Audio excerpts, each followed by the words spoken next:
আর কি ওখানে? আমি রবি রবি। আপনি? আপনার সাহস কত বড়, নামেন। আসি। আমি কিছু চিৎকার করবো। চোর চোর চোর, বাবা বাবা চোর আসছে, চোর। হ্যাঁ ধরেন ধরেন ধরেন, চোর। ভাই ওটা মনির আপা না ভাই? সাথে তোমার একটা প্রভাব দেখতেছি। তাহলে আমরা বিয়ে করছি কবে? হবে হবে মানে? আমি কি অন্য কাউকে বিয়ে করব? আরে না, আমরাই বিয়ে করছি। তাহলে তাড়াতাড়ি বিয়ের প্রস্তাব দাও। পাঠাবো। ঠিক আছে, চলো। ভাই আপনার মন কই? কি হয়েছে? ইদানিং দেখি আপনি ঠিকঠাক মতো দোকানে আসেন না, ফুলগুলো সব নষ্ট হয়ে যেতেছে, বিক্রি হয় না। এত কথা ব্যস্ত, তুই সামলা। ভাই কাজে মন দেন, আপনার একটা ভবিষ্যৎ আছে, আমাকে একটা ভবিষ্যৎ আছে। আমরা কি সারা জীবনে ফুটপাত দোকানদারি করবো?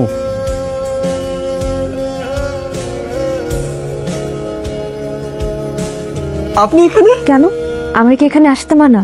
না না, কি বলছেন? আসতে কেন মনে হবে? আমি ভাবছি আপনি আমার কান্না কান্না চোখ দেখে আরো হাসছেন। আপনি তো দেখি কবি হয়ে গেছেন। প্রেমের মানুষ একটু একটু কবি হই। মানে আপনার বিশ্বাস হচ্ছে না যে আমি এখানে এসেছি? করলে তাহলে বিশ্বাস হবে।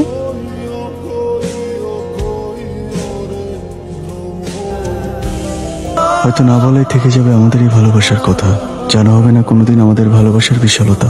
ওটা করে তোমাকে চাই। অশ্রু জলে মুছে যাবে আমার মনের এই আর্তনাদ, তবু ভালোবেসে যাব। এক পাক্ষিক ভালোবাসায় তো আর কোনো শর্ত লাগে না, আর অনুমতি লাগে না। তুমি বাবার কাছে প্রস্তাব কবে পাঠাবে? পাঠাবো তো, তোমার বাবা নিজে যাবেন তোমার বাবার কাছে প্রস্তাব নিয়ে।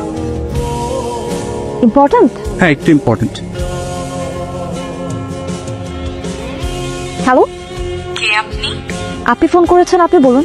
আরে আপনি ফোন ধরেছেন কেন? কে আপনি? আমি রকির বউ বলছি। মানে কি বললে? যা শুনেছেন তাই বলেছি। আমি রকির বউ বলছি। আপনি কে বলছেন? রকি আর আমার আগামী মাসে বিয়ে। হোয়াট? আপনি কি পাবনার থেকে আজকে ছাড়া পেয়েছেন নাকি?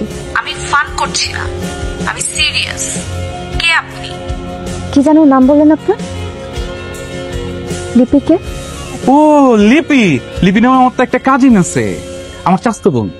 ও কাজিন? হ্যাঁ। কবে থেকে? তোমারে বললাম না জান, বিশ্বাস করো আমার কাজিন। সত্যি? সত্যি সত্যি সত্যি, তিন সত্যি। তো সত্যির গোষ্ঠী কিলাই আমি, হর আমার চোখের সামনে থেকে। যা তুমি ভুল বুঝতেছো আমারে। Don't touch me. 5টা বছরের রিলেশন, একটা বারের জন্য আমি বুঝতে পারি নাই কি পরিমাণ বেমান, বুঝতে পারছিস? আমার কিন্তু শুরু থেকেই সন্দেহ। বললি না কেন? তোর ভয়ে আমি বাঘ নাকি ভাল্লুক? শান্ত হ তুই, এসব ভেবে আর কি হবে? এই তোর বাবা, আমি কফি খাচ্ছি, তোর জন্য আনবো? কি হয়েছে তোর? শোনো, এক্সকিউজ মি। কি যে হয়েছে সেটা বলেও না। তোমার জন্য। আমার জন্য কিছু হলেই আমার জন্য। ভাই তুই কান্দাছিস কেন? এটা ভাই কি হয়ে গেল ভাই আপনার? সবই নিয়তের খেলা, নিয়তের অপেক্ষা করার কিছু নাই। কিন্তু মনির আপা ভাই, আপনি কি আর কোনোদিন হাঁটবেন না ভাই? সব ঠিক হয়ে যাবো, তুই চিন্তা করিস না।